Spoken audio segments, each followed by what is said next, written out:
Okay, welcome to our August meeting for the Grand River Woodturners Guild.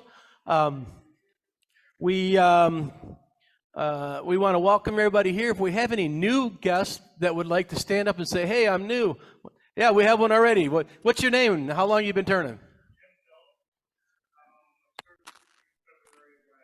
Okay, relatively new then. All right, how'd you find out about us? Okay, I recognize the name. Okay. All right. Any other new members here or people that might be members later? Okay. Well, welcome to our meeting. If you,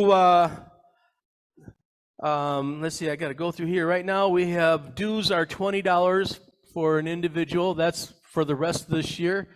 And then I think once September hits, October hit, that changes again. But right now it's $20 if you wanted to be a member of our guild, and that would bring you, get you the rest of the year for a member of our group. Some of the things that you will enjoy as a member, we have our supplies table out back, which you're supposed to be a member if you buy supplies. You got frosting on your face there, Ken. It's like kids, you know. I wouldn't have told you that, except I have a mic on and we're on live streaming here. So, anyways, we have a supply table out back. We have a library in the room up here where all of our stuff's at. If you want to check out books or DVDs, we have a pretty extensive library there. There's a notebook there and a card inside, just like back when you're in school. Pull the card out and put it in the box and write your name on it and bring it back later, you know. We have a sharpening station out there, which we've just have ordered a second sharpening station that's going to have a CBN wheel on it. So that won't be here for another month or so, but we're going to have two sharpening stations. That way, when we do classes and stuff there, we can get everybody. Oh man, I've got to answer this. I'm sorry. This is why I thought I'd have to leave at 11:30. While he's waiting, one thing I want to bring up to everybody is I have found a source. If any of you use the ArborNet, AutoNet type sandpaper, I got some samples out here. We can bring them into the guild for about half the price of normal retail. So I ordered 5-inch discs for myself. I put together some sample packs. If you've never tried it, I do have over here on the show and tell table a bowl out of burl that I was totally soaking wet when I did it, and was able to sand it right down to about 220. It's all distorted and everything like that, but that's type of paper. It's an open weave paper. It works really well on the vegetable systems. It also works really well for just sanding, especially my wood. I use a lot of acrylics, and you can blow it out. So when it comes up, just turn it over, blow it out with an air compressor, and keep going. You're fine until you lose the sharpness of the paper itself. So have some out here. We want to talk about it. If enough people are interested, we'll pursue bringing them in. Okay? But let me know. Even with frosting, Yeah. Especially with the frosting. I'm sure he was bringing that home for his wife. All right. So let's see. Moving on down. So yeah, if you want to be a member, see Steve in the back. He's our membership person. He can get you all hooked up there if you're not a member and you want to be a member. Let's see. Moving on down the list here. At our next month meeting, after the meeting, we're going to be turning tops for the Grand Rapids Public Museum. They have a big show they do every year. In November, they bring in tons of kids, and they like to give every kid a top. So we want to help them out and turn some tops. We're going to have all of our lathes up and running. We will have wood. All you probably need to bring is whatever tool you want to use to turn a top, which, you know, you can turn tops with lots of different tools: spindle gouge, bowl gouge, carbide. I don't know what the day is, Tom. You know exactly what the day is at the Grand Rapids Museum when they do all them tops?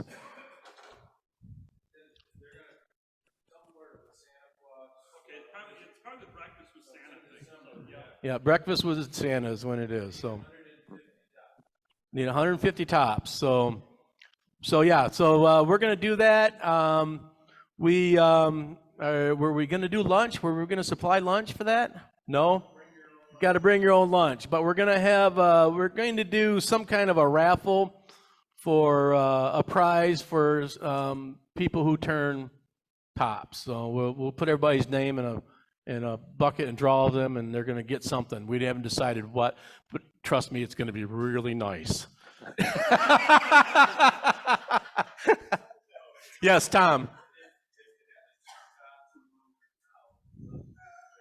Okay. Yep. If you never turn a top, we'll have somebody that shows you how. They're pretty easy to turn, you know. So once you get rolling on tops, you can start whipping them out. So that'll be after our September meeting. We will be then back in the room there turning tops. After our October meeting, we're going to do a class there. Dave Curley is going to do it, and it might at this point be spheres because you're going to be doing your owl, right, for our demonstration that month. And so it might be something to do with that, right? Okay. We haven't cemented that in yet either, but there will be a charge for that. We'll have, whatever we do there, we'll have a sign up next month for it. So you can sign up for it because there will be a small charge which might include something. Trust me. We'll have more information next month. So we're trying to get that room in use, you know, and use our lathes in there with classes. So we started out by getting a couple of them lined up. And so we haven't really hammered out. Well, we hammered out the tops part, but the next months we know what we're gonna do something. We haven't decided what. And if somebody else has got something that they think, hey, you know what, I'd like to do a class there, and we'll do this. If you got something and you're gonna do it, just let us know, and we'll figure out what month we can do that and when. And I'm sure you'll get enough help from other people in the room, you know, like mentors or something that can help if it's a really difficult program. Or if it's even working with beginners, you're probably going to need some mentors in there. But we would easily round up that help if somebody just would spearhead and say, hey, in November, I want to do this. So let us know if you got something that you would like to do, and we'll start getting a schedule built, because I'd like to get that built up in advance so that we can start using those lathes instead of having them back there rusting.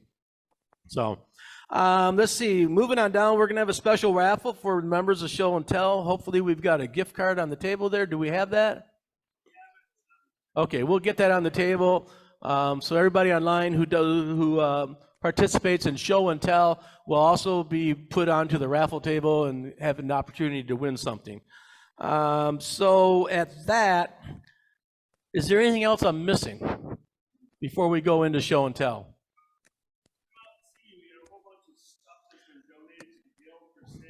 Yeah. Yep, got a bunch of stuff in the back there. So a bunch of tools, $10 a tool. Some nicer ones that are a little more expensive. And if there's something you say, hey, this thing ain't worth $10, I'll give you $5. Ken will probably say, okay. Except for Joe, you pay full price and everything. All right, well, let's do Show and Tell. If we get everybody to swing around the building, line up, grab your piece, and you come over here, and then state your name, and then talk into the microphone so people online can hear you, so that we can make this enjoyable for everybody. So, and I don't have a piece to start it off, so whoever has the first piece there, just come on up here, and then you'll get a ticket from Tom that you can use for anything on the raffle table. John, it looks like you're first, so come on up here, John.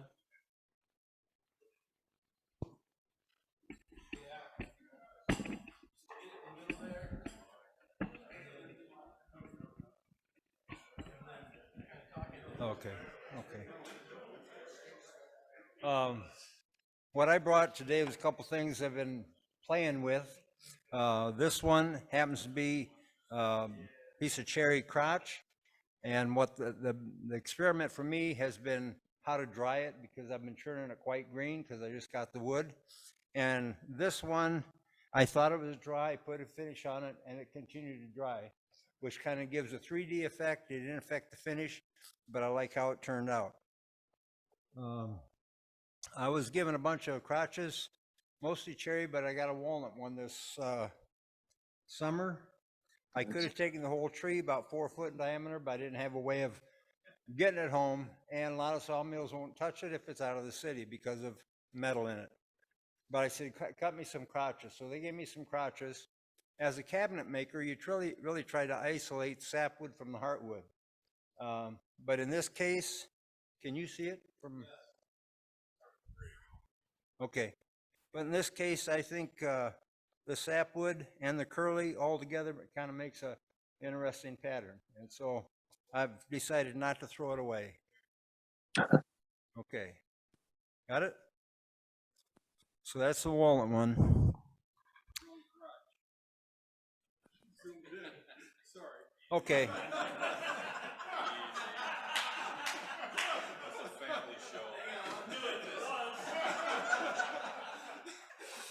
Oh, this group.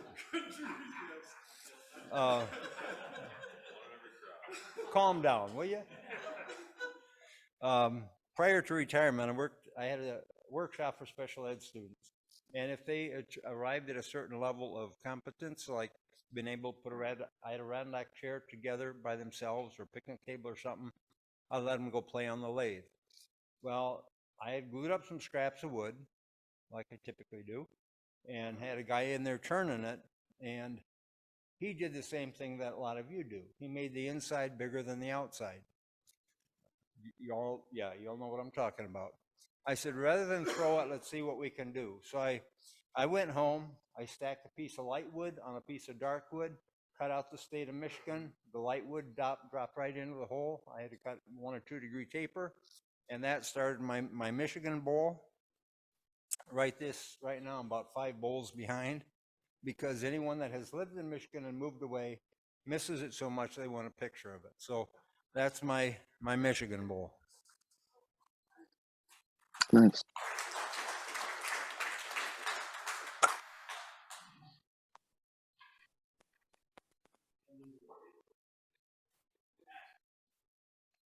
Okay, I'm Ken, and I just wanted to bring in a couple pieces. The Madrone piece is some of the stuff that I did. Like I said, it was out of the water onto the lathe, but I was able to do the sanding with that open back paper.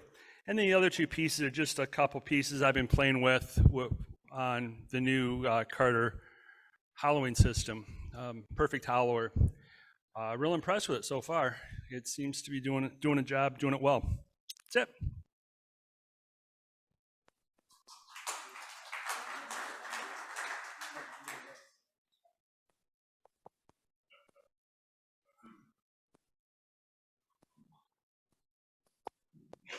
So I'm Ron Van Hofwagen, and I've only been turning about 2 months. And I'm embarrassed to put my stuff up next to all that great stuff.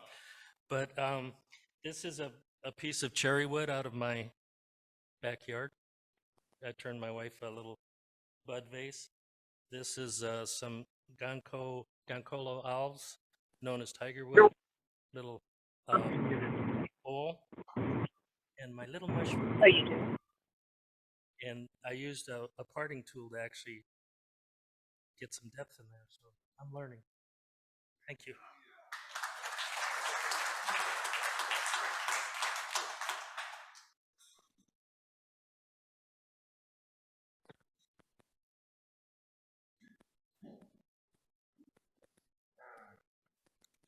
Dave Curley.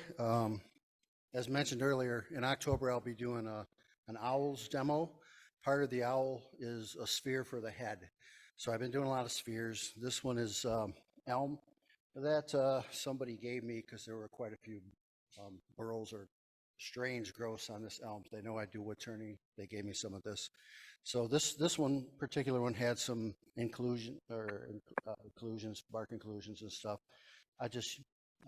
Another one of my hobbies is rock collecting, and these are Ozark quartz crystals that I embedded in them. So just from the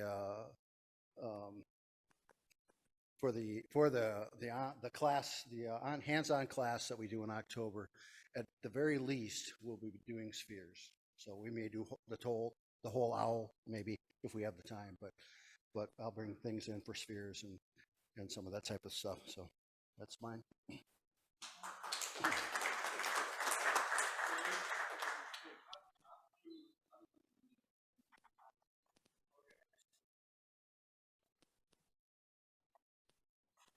Morning.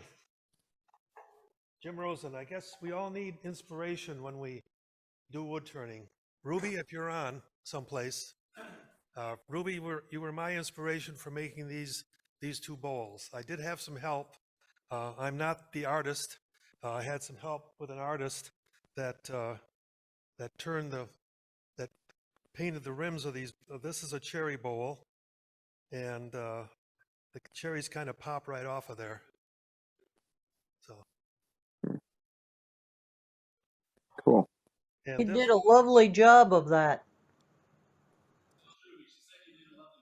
okay, and this was another one. This is ambrosia maple, and it has maple leaves painted around the outside rim as well. So this ambrosia maple I actually got from Tony here at the company. So a lot of fun turning them, and I'll be making a bunch more, I think. So thank you.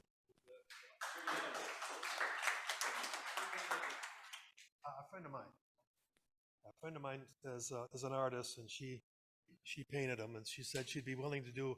I had to give her an oak bowl, and she's going to put oak leaves and acorns around the outside. But she said she'd help me with painting some more bowls. What's that? Acrylic. It's acrylic. And this is a. Pardon me. There's an acrylic spray over this one. I'm not completely happy with it yet. It's a high gloss. This one has no finish on it. I think maybe I put just to protect the acrylic, I think I'm going to put a satin acrylic spray on it when it's done. So thank you.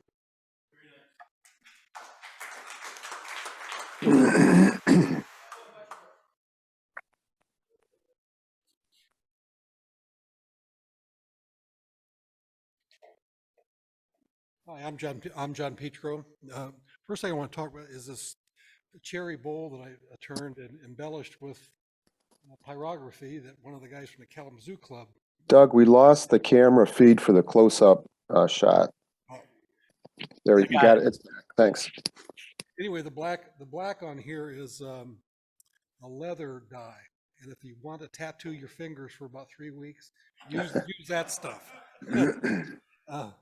And the second thing was a small little vessel I made with a very cliche lid that I hopefully need some advice on how to improve the design and construction of that.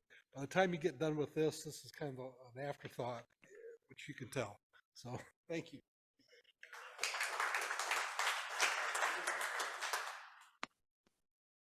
This was I'm John Feinweaver. This is just an off-center turning of a piece of maple that I had. But the reason I brought it, what do you do with something like this? And I found that you can take CA glue and you can line it, and it's waterproof. And you can take your wife's flowers and stick it in there, and it's a nice little vase that you can use and she'll enjoy. So.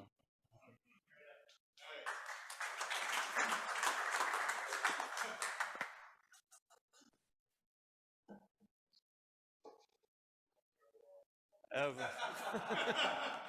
I have a couple of hollow form vases that I've turned. The one is a basket illusion with kind of a Native American design colored into it, and the other is a black locust burl vase with the natural bark intrusions in it and all kinds of voids. And the other thing that it had in it, and there's still one remaining because I have nothing long enough to get down inside of there, and so far every burl that I've turned off of that log has had a bunch of nails in it. And when I started turning this one, I did a small one, I pulled one nail out, I'm like, oh, maybe I'll get lucky and I won't have a bunch of nails in it. Started turning the outside shape of this, and I had to pull 2 of them out. I'm like, well, that's not too bad. Then I started to hollow it out. And there was a total of 14 nails going down through it. I was halfway through it, and I'm like, I'm not going to let this beat me. The 14th nail is still stuck in the bottom of it. It got to the bottom where I had nothing long enough to reach down in there, and I'm like, well, I can shape my bottom a little bit, and we're gonna call it good. But it's still down in there, and I don't know why that all these nails are in this. It's just, it's ridiculous. I've counted in one section of the log, there's over 50 nails. I don't understand why. I made up a story that the guy must have had a couple of kids, and whenever they said, "Dad, we're bored," he said, "Go pound nails." And yep, exactly. So apparently they must have been awful bored during the summer. So. Yeah, well, when you end up with something like this, I think it's kind of worth it. So.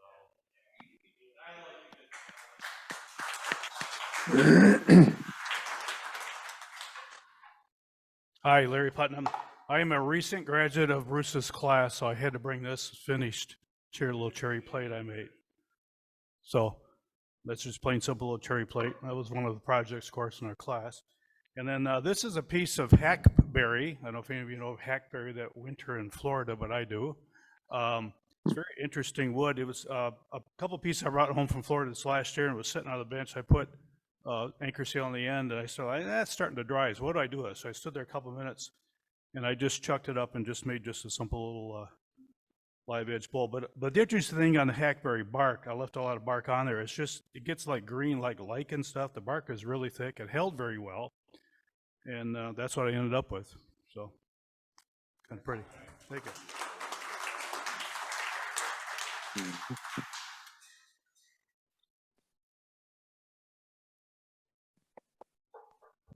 Dan Quick, the platter is just for testing in the shop because I can't use the countertop at home anymore. But first started out with turning tippy tops because at work they were turning tops for parts on a countertop, like a top, and I thought I'd make them some tops before I retire. But then I stumbled across the tippy top, and originally they would hollow them out like this, and then I could never get a really round spear. So then I went on Record Power TV, which is like a video like YouTube. Once a month, they would show Theo would show how to do a tippy top using the shadow of to get your circle, and so it looks a lot better and cleaner. I think this is still one of my older ones. Like I said, it's more of a round texture and it looks better. And see if I can get it to work. Probably not. Well, it started to. But then I was watching YouTube where a lady would make ring boxes out of a golf ball.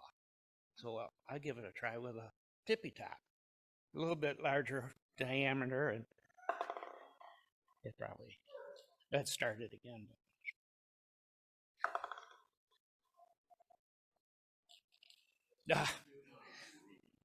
Anyway, I enjoy making them.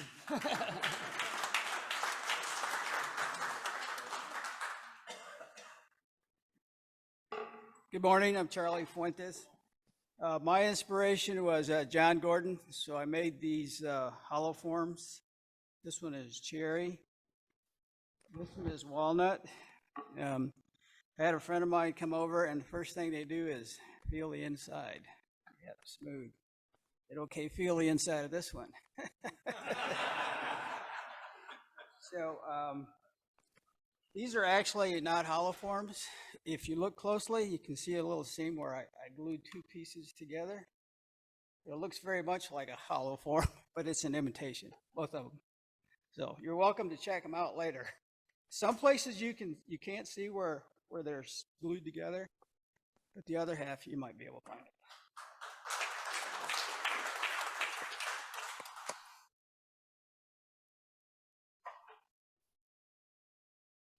This piece is the first piece I did with the suggestion of Jeff Thrill, who said, you know, instead of just taking a piece of wood and see what comes out. Maybe ought to think about design.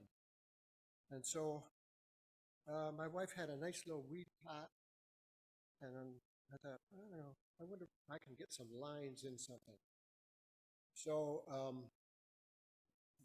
with the aid of my bandsaw and some different colored wood, I did a glue up and came out with this. I have noticed though that the tape kind of detracts from the overall appearance. And if anybody has a better idea, then so they're not real strong. That's it.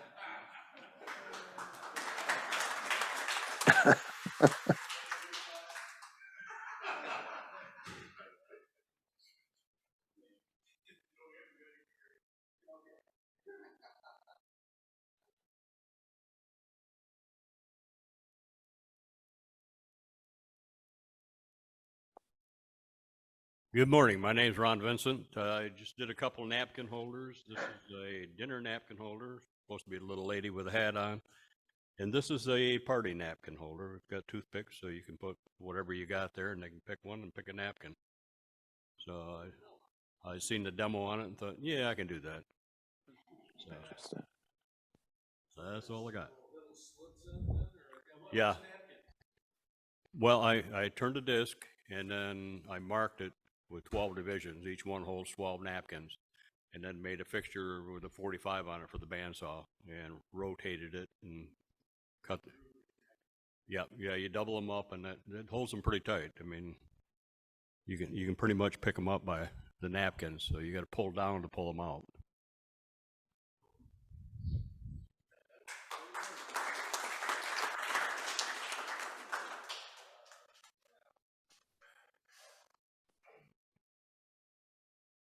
My name's Bruce Dannenhauer. I'm a wood turner. Thank you. Still too long.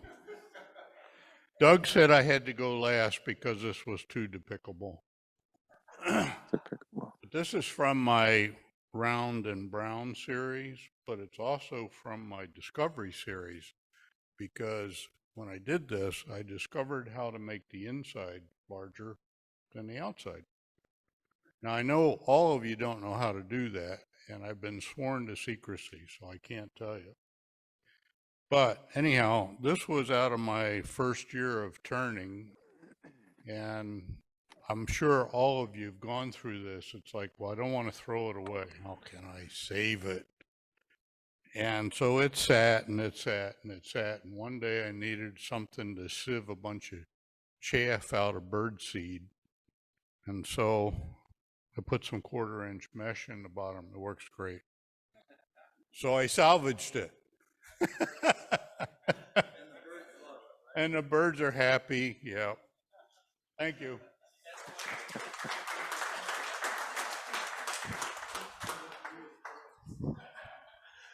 Okay, that's our in-house here. Now online, if you want to do show and tell online, please go to the bottom, and I think you can click on your reactions and put your hand up digitally. And then we're gonna run this over to Dave, and Dave, you can spotlight the people online who are doing show and tell. Right. Okay. So first we've got Ruby ready to go. Yep. Hold on. And Ruby spotlight. There we go. That's you.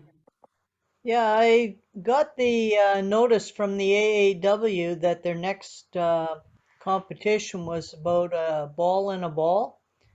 So I went over to my shelf and I found this one, which were 2 balls sort of inside themselves. And then I looked over at this one, and I've got 5 balls inside of there. This one's a little better because it actually has 7 inside. And then this one, it's got 13. And then, of course, you've got to have one that has a star. Holy smokes. But when I read their instructions, I don't think any of these will qualify because I think they meant putting a real ball inside of a ball. Yeah, show off. Very nice. Yeah, really. Beautiful. Thank you. That, All right, next up, we've got Ross.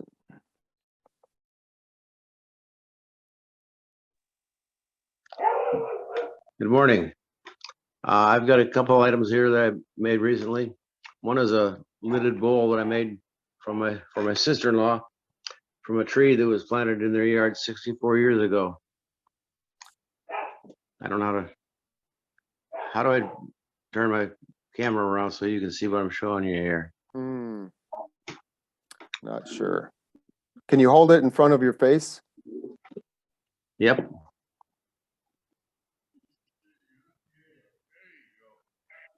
see it. Yep. The bowl is made out of. Back a little bit towards you. What's Yeah, that? lean away from the camera. Hold it back farther. There you go. Very nice. Yes. The handle on top is Bethlehem olive wood, and my sister-in-law is a good Catholic girl. That may be with a kind of religious accent here. She could store a rosary in it or something. Yeah. Nice. Very nice. Thank you. And the other thing is a lamp I made out of a chunk of walnut that my brother Terry gave to me out of his backyard.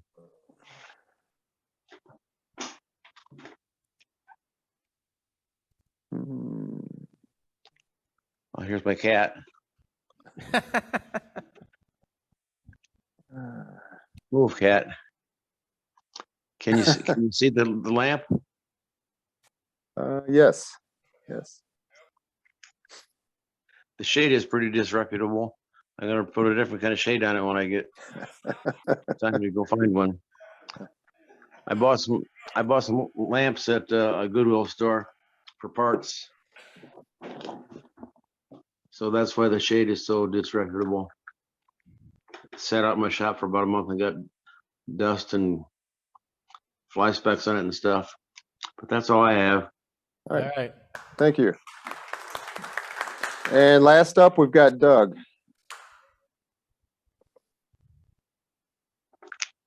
Good morning. Here we go. This is a box I made out of zirconia. Where is it? Wow. Yeah. Wow. There. Part fix finish. Zirconia, if you've never worked with the wood, you can tell it's a very solid wood. Nice thin box. Well, that's the rim. I'm sorry. But I used the Sorby spiraling tool to do the. Where is it? There it is. Oh, wow. There you go. Come he goes. There you go. And that's it. All right. Is there anyone else online with show and tell items? Yeah, we didn't clap for him. That's for Doug. Nice job. Nice disappearing act too. Yeah. All right, Doug, that looks like that's it for show and tell online. All right. If you could spotlight me, and I think at this point we are going to take a break. We'll take a 10-minute break, and then we'll come on back and we'll start our demonstration. John Behrens, master wood turner, is going to show you how to turn a box with a threaded lid. So give us 10 minutes or so, and we'll be right back.